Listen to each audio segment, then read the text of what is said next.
Hello, my name is Lana and welcome back to a reading vlog. Welcome to I'm pretty sure this is the third year of me joining in the Irish readathon, which is wild that it's been so long, but it's the only readathon that I've consistently done year after year ever since I started booktube. Somehow, out of all the projects, all the readathons that I've ever tried, this one just like persists, and every year I always join and I always have a great time. It's actually the 8th of March, so I took my time starting this vlog. So I actually had a really slow start to my reading this month. I'm gonna show you what I'm reading in a second, but the book that I'm reading, I would read like maybe 5 pages a day for the first week of the month, just because I don't know what's happening. I just feel so tired all the time.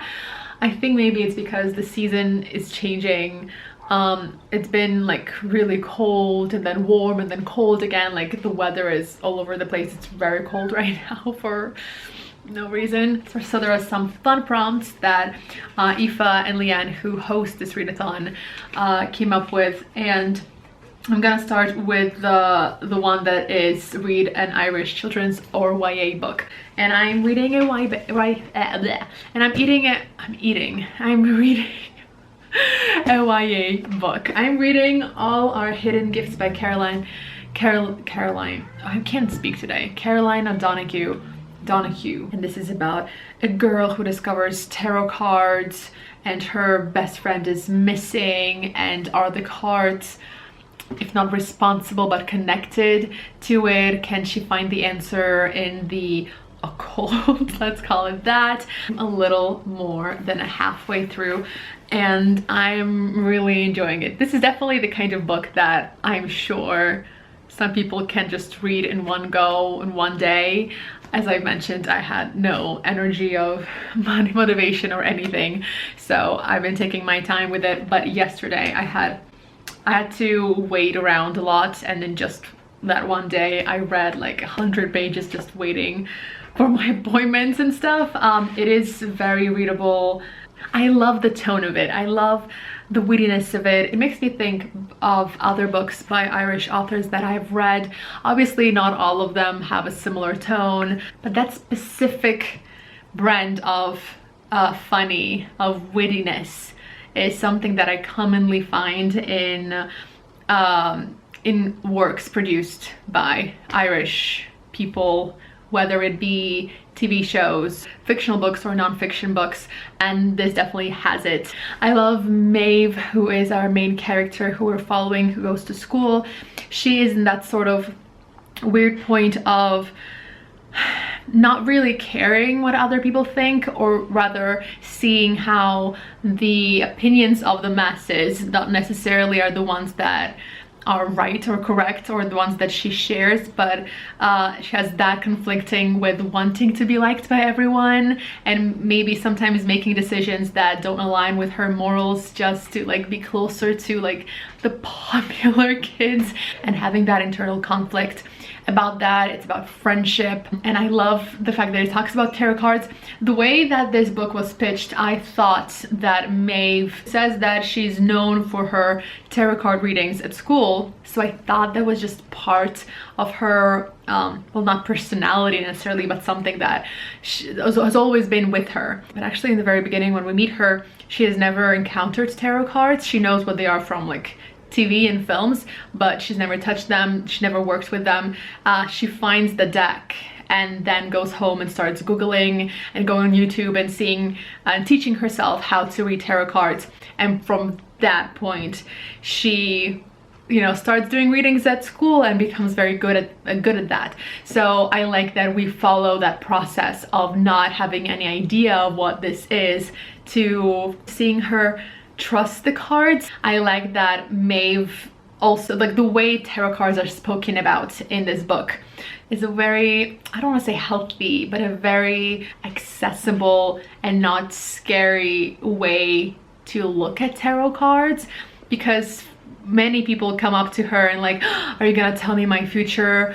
They see, you know, the death card and think, oh, I'm gonna die. And you get her explaining that no, you don't really tell the future with the cards. It's about how you interpret what the cards show you in a way that is helpful for your life. You put them into context of your life. Like, it's not scary. Anyway, I'm having a good time with it. I'm hoping to finish it tomorrow. Hello. I just blow dried my hair, so it's not styled. Please ignore this situation. I'm gonna do something about it in a second, but I want to first tell you I finished all our hidden gifts, and I have thoughts. So this book, this is a 400-page book, and when I was about like around the page 260, I just felt frustrated because it felt like I didn't know where it was going. I was confused. Well, I am still confused about the like magic system, the way things worked. And it also felt it felt too long. Like at 260 pages, I was just like, I thought we're getting closer to the, I don't know, the reveal, the moment where everything comes together and we get explanations. Like, I never got the sense that I understood how things work. And there were some things that just felt, I don't want to say unrealistic. Like, something would happen, like in the weather, for example, and she'd be like, oh my god, it's connected, it's connected. And she would explain it to her friends, and they would all be like, they would just accept it as fact. And me, as a reader, I'm just like, what? Like, I don't buy it. I feel like there isn't enough proof that all of these things are connected, and sort of, it's a very long chain of events, not even events. It feels like there's a tiny bit of a reveal, like, all the time. So it's like a very long chain of like little hints and hint and hint, and it gets a little tiring. The thing that came to my mind when I was reading, I don't know if you remember, I don't know if you watched Pretty Little Liars, the long ABC show. If you watch that, you know how in like every episode or every few episodes we get like a new discovery, a new reveal, a new plot twist about like, oh, who A is, this mysterious person who signs their name, I guess, as A. There's so many seasons, and throughout the whole show, we constantly like find out something that that person is connected to that, and that person is connected to that, but you never get close enough, and it's like you're always discovering, but it's like you're not getting any closer. You feel like, oh, it just round around the corner, and then around the corner there's another plot twist and you're nowhere near. Like, this is what this book felt. It felt like it was a little too long. That being said, I loved the writing. I loved the characters. Maeve did get on my nerves a little bit. I had to like remind myself that I'm reading about 16-year-olds. So maybe it's realistic. I just like, Maeve, what are you doing? But I truly loved all the characters. I loved, again, the writing. Not even, yes, the descriptions and how things were introduced, but also just the way Caroline O'Donoghue would just explain things in like a sentence. She would give you like a little sentence about a character that in that one little sentence would sum up the whole relationship between that person, our main character. Like, it would just show so much in that little space, and I love when that happens, when it's very compact writing that gives you so much. So yeah, I really wanted to give this a 4-star because I mean, I really enjoyed the experience. I like reading it. Again, I love the atmosphere, I love the writing, I love the characters.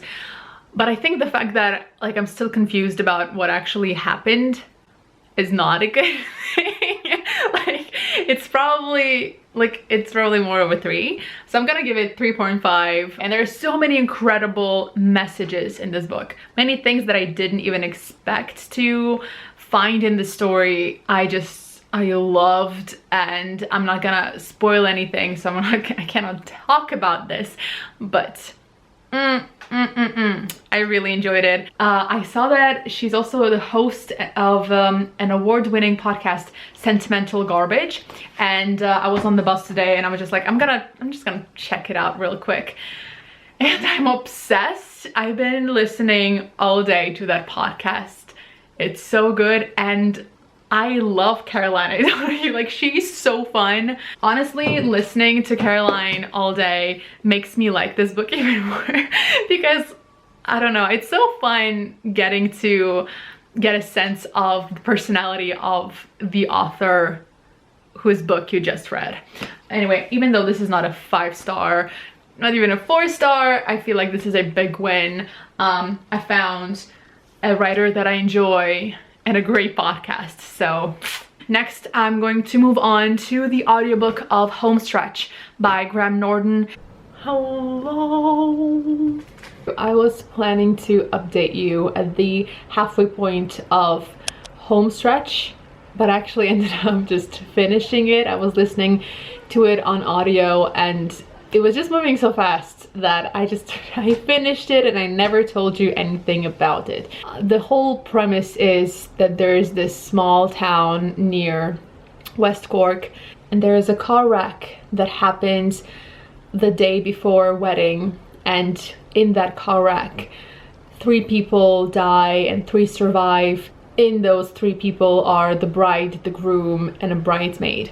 So you can imagine this tiny town when everyone knows each other, all these families of all these young people who are just about to get married, they all die. And we follow Connor, who is said to be the person who was driving the car. Then later you see the impact of this accident on all of these families, and Connor is our main character. We mainly follow him and his family, and what is it like to be the family of the guy who basically killed someone else's child. And you get this claustrophobic feeling of living in a place where, you know, what the neighbors will think is very important because it has an active impact not just on your social life but also on your business, on your family's,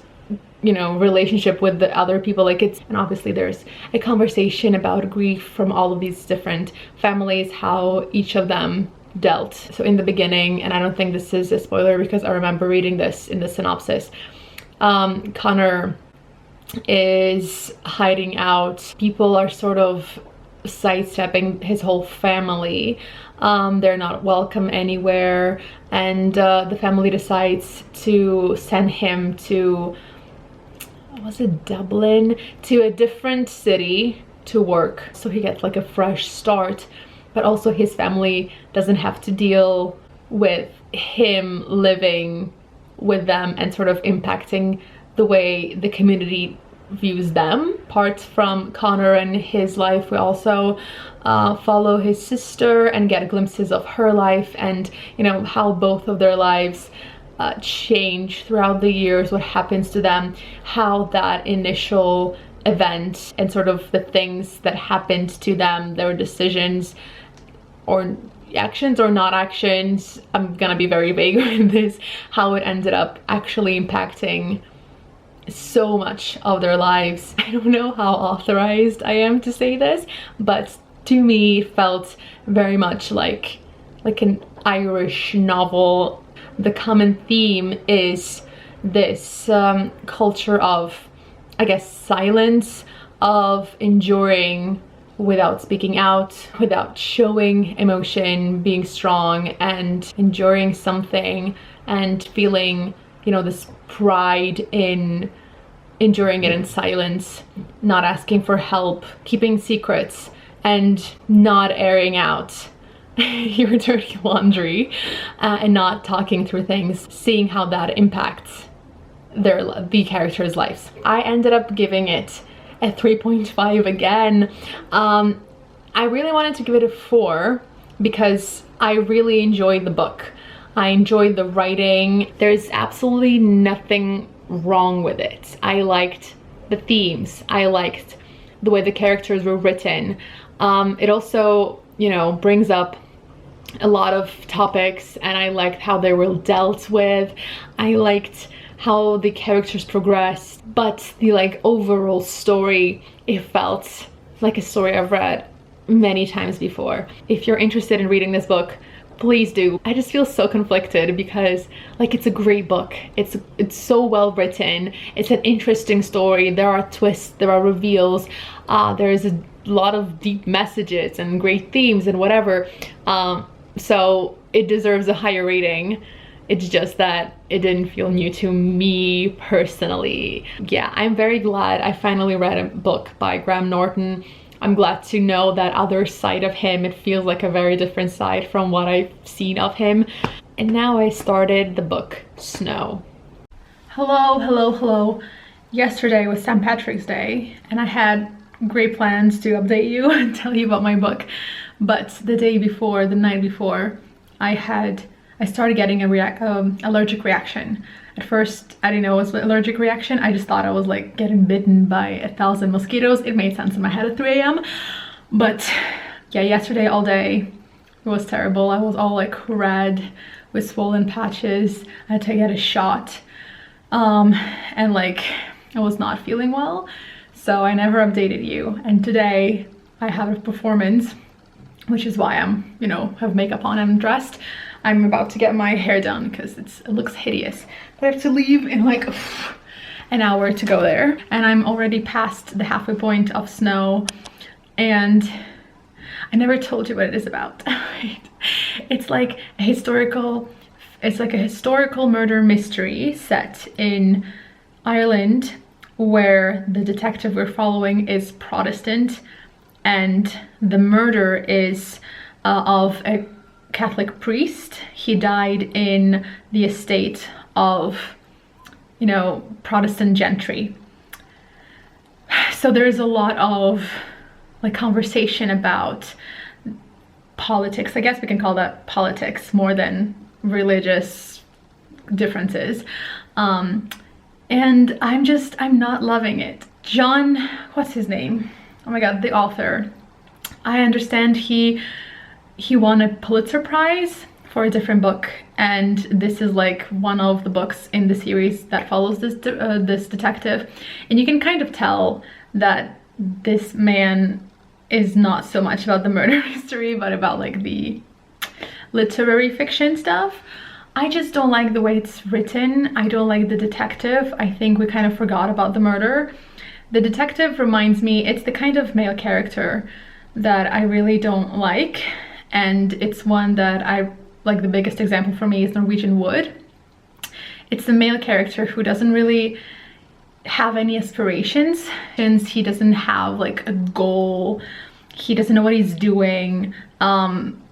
He is kind of victim to other people's actions. Like life happens to him and women happen to him. Like he's never, it's like never his fault. This detective kind of feels like that. And it's also kind of reminding me of like a classic noir, in that how the women are written in, which is not great. He's not doing a good job as a detective. He just walks around, talks to people, but it doesn't feel focused on the murder, on solving the murder. He's just walking around being like, why does nobody care that like a Catholic priest was killed? Like it's a big deal, a Catholic priest. But that's all he does. He just walks around being like, don't you care? Don't you care? But he's not actively solving the murder.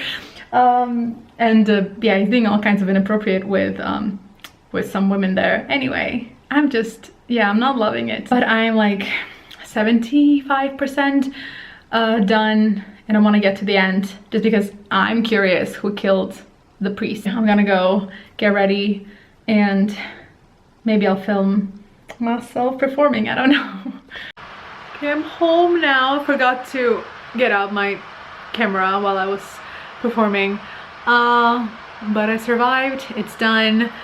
I had this beautiful dress that did a good job of covering me up because I'm still a little itchy.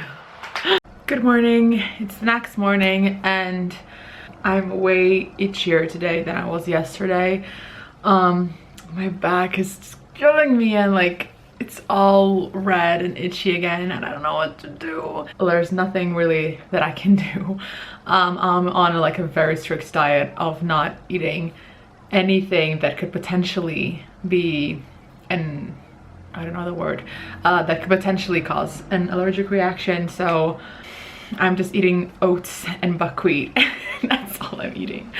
But about the book, I finished it yesterday. I almost DNF'd it. I was so close to DNFing it, but I saw that I was very close to the end and I was just like, whatever, let's just finish it. And I put the speed of the audiobook even higher so it will be done quicker. But I was disgusted. I was listening on audio and I was washing the dishes and then the section started and I just had to like take it out and be like, no, no, no, no, no, no, no, no, no. I don't know how to talk about this. The whole book is in the perspective of the detective, except for one chapter somewhere in the beginning from like a member of the household. It was just that one chapter with her, which I think now is weird. It should have probably been taken out because it didn't really do much. Then it's all him. And then at the end, not very end, and then closer to the end, there's a little, it's called an interlude, where we get the perspective. It's not even a perspective. I guess it's like a monologue of the priest that was killed. And he sort of tells you about his life. And then that ends, there's a time jump, and then we're with the detective again. It's a very weird structure, I think. But the thing about the interlude with the freaking priest, having to read like explicit stories about him raping 9-year-old boys and having that all be presented as a beautiful experience, a lovely thing, just like, I understand. No, I don't. There were ways to present the character, to say what he has done in the past and what his, I don't know, views of the world, let's put that that way, were, without actually putting us in his head and having to like sexualize children and like the descriptions, the thought, it was just, I was so shocked to read that and just to, I said I had to like take out my earbuds because that was the what?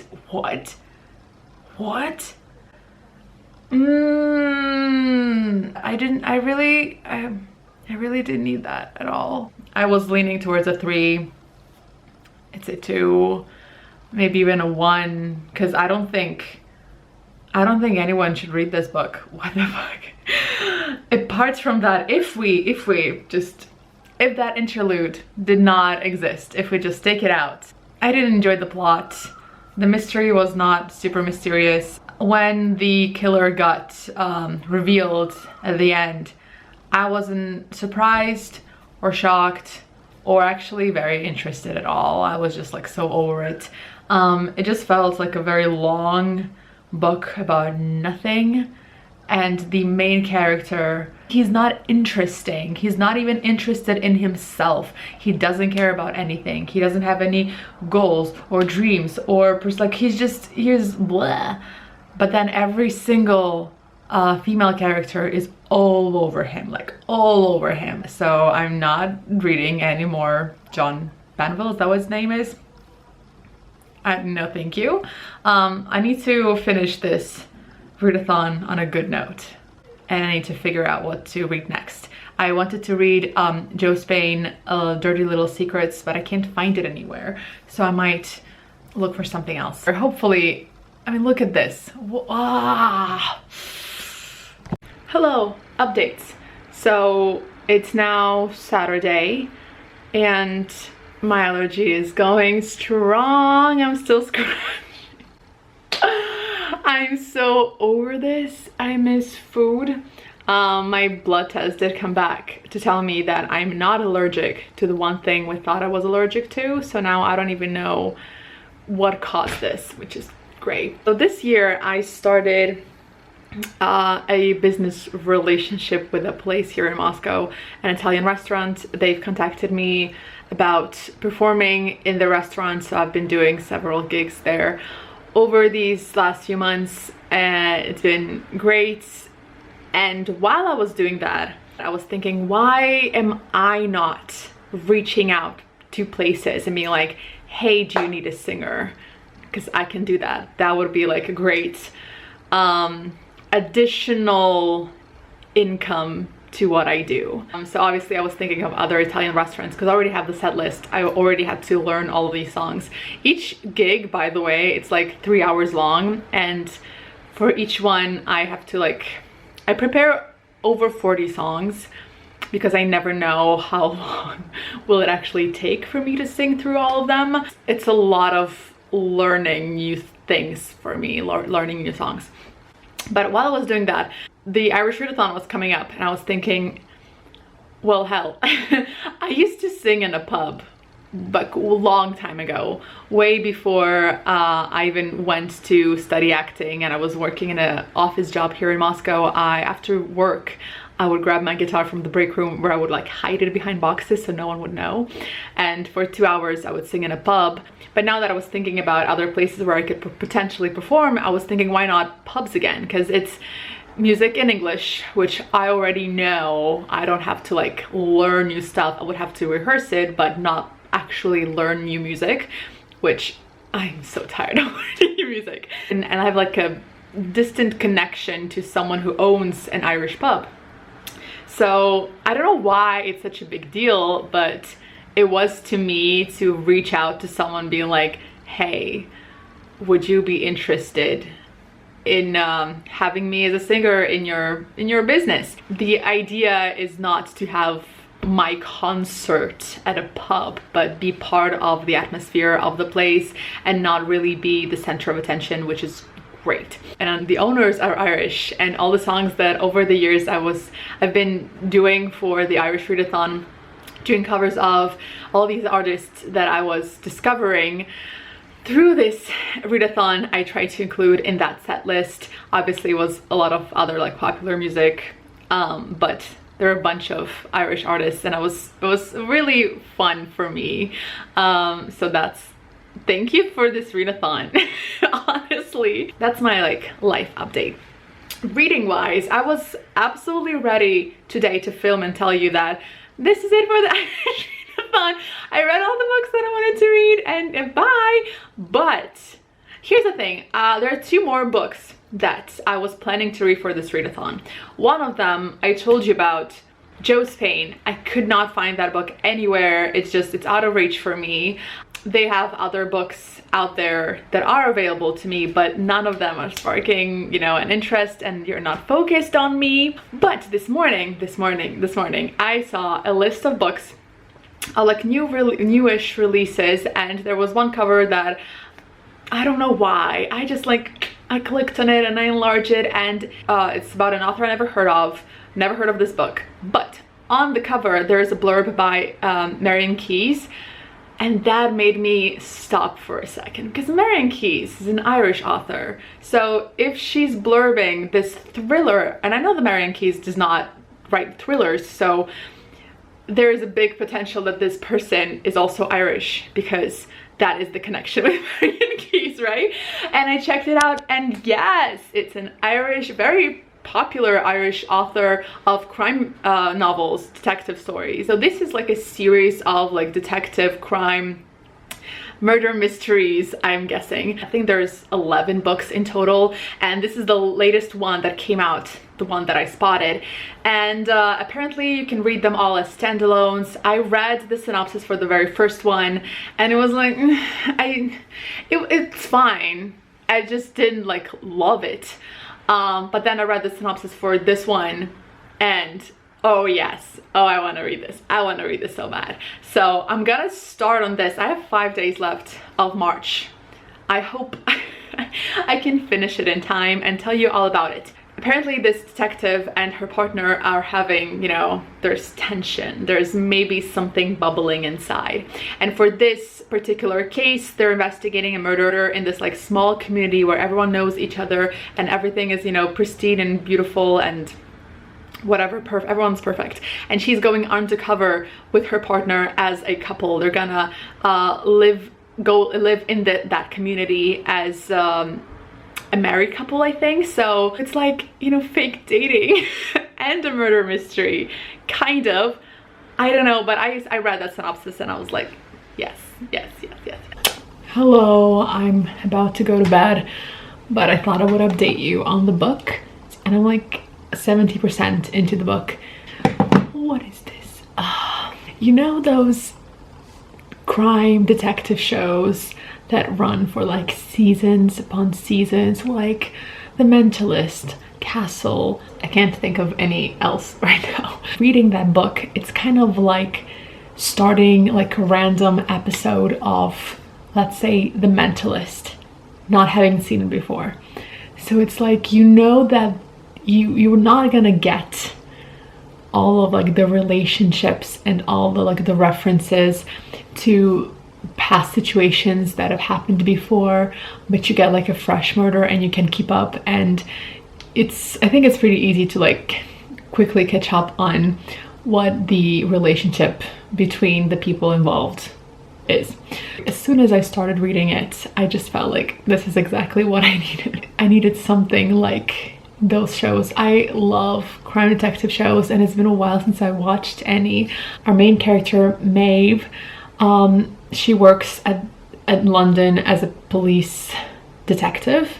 Like the main lead man of the series is Josh, and in this book he's not her partner, he is, I guess, technically her boss. He's above her, he's an inspector. Our main female lead is kind of always irritated by him. Josh is this like alpha male, super fit, muscly guy who's like, I can get any girl I want. Very like arrogant and very masculine, but also kind. It's not that I don't like him. He's fine. He's fine. I'm just not quite there as like being super on board with him. People refer to him as like the perfect man, and all the men around him that meet him feel intimidated. And there's a lot of like peacocking, which I don't know, that's not attractive to me at all. It's kind of sad actually. But I mean, I guess that's my problem. So in the very beginning of the book, there is a murder case. The very first scene, we see her at the crime scene. It's the murder she's investigating. In this book, there are like 2 cases that they're working on, and that murder is sort of in the back a little bit, but we constantly get like updates and she keeps working on it. That's not the main focus of this book. The focus of this book is that she and Josh moved to this like small town cul-de-sac to do surveillance of this old lady that they're suspecting of some bad things that she's doing. So for several weeks, she and Josh fake being a couple and they live in a house in that cul-de-sac, and they get to know all the neighbors and they get to be part of the community. The house they end up living in, it's not super private, so even when they're together at home, they can't really fully relax and be themselves. They still have to like cuddle on the couch and stuff like that. So there are fun like fake dating moments. Now that I'm at 70% mark, here's what I'll say. I'm enjoying this book. I like the main character. I like the way the book is written. This book is 400 pages long, and I think that's too long. And nothing much is happening because they're only suspecting this person of having done something criminal. So they're mostly just living normal life, and just when they're home talking about who was acting suspiciously. So it's not like super action-packed. I'm guessing it will be closer to the end. I don't think it's going to be like a 5-star, but I can see it being like a solid 4. Hello, I finished the close and I actually really enjoyed it. I ended up giving it 4 stars. It's very important to read it as it is, knowing that it's book 10 in a series. There are like several mysteries and they are resolved in the book. They get introduced within the book and resolved in the book, which is great. But a big part of this book is the relationship between Maeve and Josh. Oh my god, I forgot his name. Not that they are in a relationship, but like their dynamic, friendship, workmanship, progressing, and feelings and all of that. That's like a big part of the book. But because it's number 10 in the series, that arc does not start in this book and it doesn't end in this book. So there is some progression to, you know, their situation, their feelings, their communication, their relationship, but you don't get that satisfaction of, oh, and it's resolved. It doesn't really get resolved. But I didn't mind. I feel like I had fun reading this book, even though I felt like it was a little long. But the fact that we actually got not two mysteries, but more mysteries than that were, you know, resolved and being, I don't know, presented to us, kind of justifies the fact that it was 400 pages. I looked through the reviews on Goodreads, and it seems like this book specifically was, you know, putting them together, you know, living together, playing a couple, and like having to deal with each other and the feelings they have for each other and all of that. So it was kind of the book in the series that has like that specific focus. There was like one person in the reviews who was upset about that taking that big of a part. But most people, there are so many 5 stars. This book has a very high rating, and when you look through the 5 stars, it's all people who've been following this series. They're like very invested in Maeve and Josh's, you know, dynamic relationship. So yeah, I ended up giving it 4 stars, and it is April 1st, so the Irish Readathon is over. And let me just go through the books that I read, and I'm gonna rank them against each other. I'm actually gonna put like The Close as number 1 as most enjoyed. Next I have All Our Hidden Gifts, and then at number 3 I'm giving to Homestretch. Since I read it, I have not thought about it once. And number 4 is Snow, because I hated it so much. So that's the end of the vlog. Thank you so much for watching, and I will see you in my next video.